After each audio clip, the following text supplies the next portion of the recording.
कुछ समझ में नहीं आ रहा है, तो ऐसे तो कुछ भी नहीं कह सकता, कोई अंदाज नहीं लगा सकता, क्योंकि सब गोलमाल है सारा। और जैसे उनकी नियुक्ति हुई थी, आप लोगों ने देखा था जिस तरह से, तो वो इलेक्शन कमिशन की, तो वो भी सबके सामने है। ते मराठी वोटर्स जे आहेत ते 100% BJPला ह्यावेळेला डावलला, पण BJPची एक सीट तर नक्की आहे, सीट ते बोरवलीमध्ये, तिथं गुजराती मतदारसंघात आहे चांगल्यापैकी। बहुत बुरा हाल है भाजपा का। अब वो अगर ऐसे सब कुछ होगा तो फिर कुछ नहीं कहा जा सकता, लेकिन ऐसे अगर सब कुछ ठीक ठाक से हुआ तो फिर तो 12 सीट आना भी मुश्किल है। BJP सोडून कोणालाही करा, कारण BJPने खूप त्रास दिलेला है, त्याला सोडून कोणालाही करा। जिस दिन सोचेंगे विचार करेंगे इसमें कुछ भी पॉइंट होगा विकास का, तब सोच के उसको वोट देंगे। अभी तो किसी का मुद्दा ही नहीं विकास है, विकास तो जरा सा भी मुद्दा नहीं है।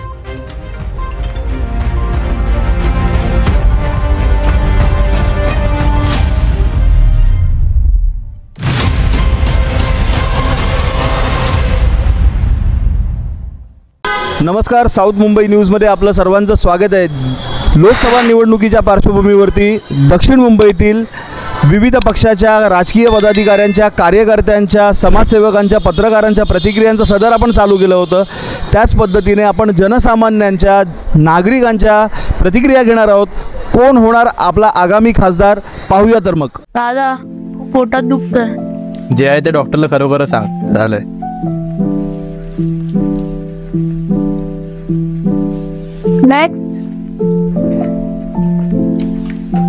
हा बोला, काय झालंय? डॉक्टर माझ्या पोटात खूप दुखतंय।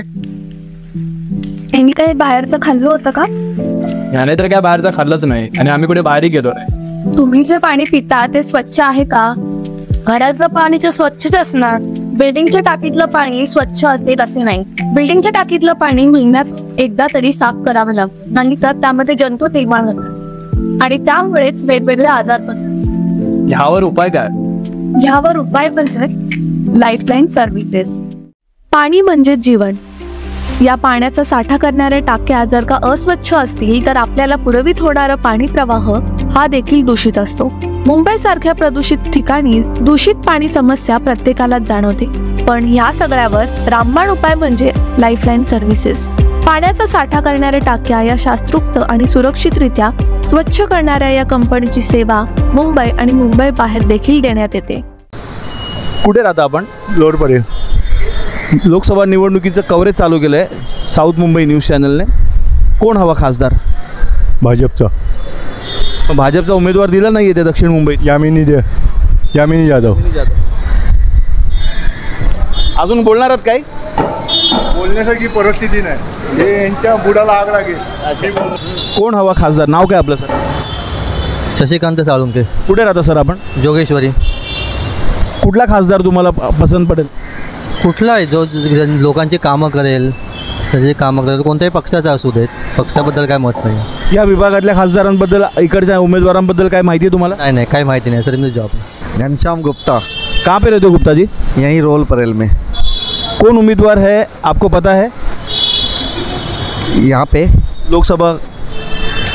नहीं, ये नहीं पता है। यहाँ पे अरविंद सावंत है, यहाँ पे यामिनी जाधव है। अरविंद सावंत। आप किसको पसंद करना चाहेंगे वोट? सावंत। अरविंद सावंत को। क्यों अरविंद जी को क्यों देना चाहेंगे? मैं उनको ही देना चाहता हूँ। नाम बोले। कपिल देव। कहाँ पे रहते हो कपिल जी? लोअर परेल। लोकसभा चुनाव है, पता है आपको? उम्मीदवार पता है आपको? किसको आप वोट करना चाहेंगे? ये तो हम आपको जनरली नहीं बता सकते एज ए कैमरा पे, वो तो हमारी चॉइस होगी। हम जो अच्छा विकास का काम मुद्दा रखेगा हम उसके साथ चले जाएंगे। किसने विकास का मुद्दा रखा है? कौन से पार्टी ने रखा है, कुछ पता है आपको? ये तो बड़ी कन्फ्यूजन है, विकास का तो किसी का मुद्दा ही नहीं है। वो तो जब जिस दिन सोचेंगे विचार करेंगे इसमें कुछ भी पॉइंट होगा विकास का, तब सोच के उसको वोट देंगे। अभी तो किसी का मुद्दा ही नहीं विकास है, विकास तो जरा सा भी मुद्दा नहीं है। क्या नाम आपलं सर? रमाकांत गुप्ता। किधर रहते हो आप? तारदेव। लोकसभा चुनाव चालू है, अभी 20 तारीख को इलेक्शन होगा, किसको वोट करना चाहेंगे? जो विकास करेगा। कौन विकास करेगा ऐसा लगता है आपको? देखिए अभी तो बीजेपी सरकार में जो मतलब चल रहा है, मोदी जी ने कुछ जो अच्छा किया है, देखते हैं। तो मोदी जी की पार्टी को आप वोट करना चाहेंगे? लोकसभा निवडणुकांचं कव्हरेज घेतोय आम्ही, जनसामान्यांच्या प्रतिक्रिया घेतोय। कुठल्या उमेदवाराला वोट करणं पसंत कराल? BJP सोडून कोणालाही करा, कारण BJPने खूप त्रास दिलेला आहे, त्याच्या सोडून कोणालाही करा. मैं नेटवर्क 18 से हूँ ऐसे. अच्छा, आप नेटवर्क 18 से. जी बोलिए. News reporting. नहीं, रिपोर्टिंग नहीं, बोलिए. सर, किसको आप कौन सा पार्टी का दबदबा लग रहा है, क्या चुनाव में होने वाला है लोकसभा कवरेज? देखिए मुझे तो जो ऐसे लग रहा है आमतौर पे कि अभी वोटिंग का परसेंटेज कुछ और था, और चुनाव हमेशा से शुरू से हम लोग देखते आए हैं कि जैसे जैसे होता जाता है मतदान, वैसे वैसे परसेंटेज वाइज वो लोग देते जाते हैं. ये पहली बार देखने को मिला है कि इतने दिन बाद इतना प्रेशर बनाने के बावजूद तब जा कर के इन लोगों ने अपना ये दिया है वोटे, और भी परसेंटेज बढ़ा के दिया है. और मतलब परसेंटेज क्या, मतलब गिनती नहीं दिया इन्होंने, लमसम दे दिया था पहले, और उसके बाद जब आया तो 61% चला गया है. 54%, 52% समथिंग था, अभी 61% समथिंग चला गया है. तो कुछ समझ में नहीं आ रहा है. तो ऐसे तो कुछ भी नहीं कह सकता, कोई अंदाज़ नहीं लगा सकता, क्योंकि सब गोलमाल है सारा. और जैसे उनकी नियुक्ति हुई थी, आप लोगों ने देखा था जिस तरह से, तो वो इलेक्शन कमीशन की, तो वो भी सबके सामने है. तो इसमें कुछ कह नहीं सकते. अब फिर भी कौन सी पार्टी का वजन की बात देख, ये यहाँ पे साउथ मुंबई का खास हम महाराष्ट्र में तो बहुत बुरा हाल है भाजपा का. अब वो अगर ऐसे सब कुछ होगा तो फिर कुछ नहीं कहा जा सकता, लेकिन ऐसे अगर सब कुछ ठीक ठाक से हुआ तो फिर तो 12 सीट आना भी मुश्किल है. बोला. नाव काय आपलं? विशाल विलास माने. कुठे राहता विनोद आपण? भांडुपला. काय वाटतं, लोकसभा निवडणुकात आता 20 तारखेला इलेक्शन्स आहेत, कुठल्या पार्टीचा दबदबा वाटतो? असं काय सांगता येत नाही मला की कुठल्या पार्टीचा दबदबा आहे त्याचा, पण माझं एवढंच म्हणणं आहे की जे आता इलेक्शन होणार आहे ना, या लोकांनी पब्लिकचा विचार करावा. कारण जसं समथिंग आपण कुठं बाहेर गेलो की काय असतं ते लोकांच्या गरजा काय, की ते कोण माणसं कसे आहे, ते काय कुठं काय कमी पडतं आहे, रिक्षाचं कसं भाडं आहे, हे या गोष्टीवरती लक्ष घेतलं पाहिजे. कारण इथे असे माणसं आहेत की रिक्षामध्ये आम्ही बसवतो ते 23 रुपये मीटर आहे, पण काही लोक ना तर ते 23 रुपयासाठी पण पुढे येत नाहीत. मग आम्हाला चालत जाऊन हे करावं लागतं आहे. मग ह्याचा पण विचार करावा. कुठल्या राजकीय पक्ष काम करेल किंवा केलं असं तुम्हाला वाटतं? हे सेम मी सांगू शकत नाही की कुठला राज्य पक्ष आणि काय, ते सगळे पक्ष आपलेच आहेत, माणसं एकच आहेत. आपण पक्ष ते काय सगळं पक्ष वेगळंच आहेत, पण ॲक्च्युली तर आपण माणसं आहेत. कोण ह्याचा काँग्रेसचा आहे, कोण शिवसेनेचा आहे, पण माणसं आपण एकत्रच आहोत. रक्ताचे ते एकच नातं आहे आपलं. कुठल्या राजकीय पक्षाचा दबदबा वाटतो मुंबईत तुम्हाला? दबदबा तर शिवसेना उद्धव बाळासाहेब ठाकरे हे मुंबईमध्ये पाहिजेत, त्याशिवाय मराठी माणसाला इथं गत्यंतर नाही.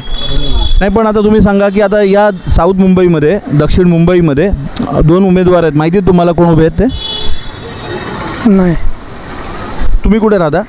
आम्ही राहतो चेंबूर सुमननगर. तुम्हाला काय वाटतं, कुठला पक्ष निवडून आला पाहिजे आता, म्हणजे कुठल्या पक्षाला मतदान झालं पाहिजे जास्तीत जास्त? उभाटाला झालं पाहिजे. नाव काय आपलं? माझं प्रमोद एखंडे. कुठे राहता प्रमोदजी आपण? मी विक्रोळीला राहतो. इथे लोअरपराला काय करता? लोअर परेलला सध्या माझं एड ऑफिस आहे नेवलॅक पेंटचं, तिथं आलेलं. आता लोकसभा निवडणूक आहेत, 20 तारखेला इलेक्शन्स आहेत, काय वाटतं तुम्हाला, कुठल्या पार्टीचं वजन आहे मुंबईवरती? मुंबईमध्ये तर सध्या तर BBच्या 3 सीटा धोक्याच्या घंट्यावर आहेत. म्हणजे ते मराठी वोटर्स जे आहेत ते 100% BJPला ह्यावेळेला डावलला. पण BJPची एक सीट तर नक्की आहे, सीट ते बोरवलीमध्ये, तिथं गुजराती मतदारसंघात आहे चांगल्यापैकी. प्लस तर ईशान्य मुंबईमध्ये संजयना पाटील येऊ शकतो. आणि जी आपला उत्तर मुंबई, मध्य मुंबई जी आहे तिथं प्रिया दत्तच्या डावलून ती आपल्या काँग्रेसची जी आपल्या सायन्सच्या ज्या उमेदवार त्या येऊ शकतात. आणि इथे जर समजा आता अरविंद सावंत आणि यांच्यामध्ये बोलू शकत नाही, कोणी येऊ शकतं. दोघांमध्ये नक्की फाईट होईल, चांगली फाईट होईल. ठीक आहे. लोअरपर विभागातून स्थानिकांच्या प्रतिक्रिया घेतल्या. अशाच प्रतिक्रिया आपण मुंबईतील, दक्षिण मुंबईतील वेगवेगळ्या नाकातून, चौकातून घेणार आहोत. कॅमेरा पर्सन आयुष लोकरेसह मी अभिषेक शिंदे, साऊथ मुंबई न्यूज, चेहरा मुंबईचा.